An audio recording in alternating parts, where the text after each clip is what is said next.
آج ضلع نوشہرہ کے علاقے اکبرپورہ میں سالوں کی دشمنی دوستی میں تبدیل۔ اکبرپورہ میں گزشتہ کئی سالوں سے دو خاندانوں کے درمیان دشمنی چل رہی تھی، جن میں دونوں خاندانوں کے کئی نوجوانوں کی جانیں ضائع ہو چکی تھی۔ یہ دشمنی ملک نادر خان اور راجولی کے درمیان تھی۔ اس دشمنی کی وجہ سے علاقے کے امن و امان پر بھی کافی اثر پڑنے لگا تھا۔ علاقے کے معزز مشران نے اس امن و امان کو قائم رکھنے کے لیے اور اس وجہ سے کہ ان دونوں خاندانوں میں سے کوئی اور جان ضائع نہ ہو سکے، تو اس وجہ سے دونوں فریقین کے درمیان دوستی کرانے میں ایک اہم کردار ادا کیا۔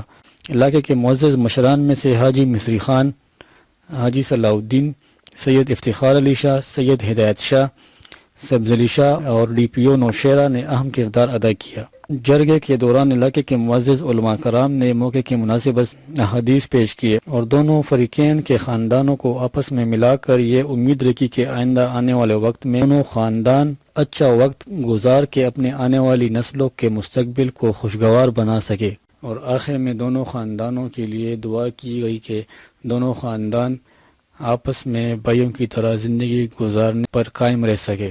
کیمرہ مین عباد اللہ کے ساتھ لیاقت زمان، امن ٹی وی، نوشہرہ۔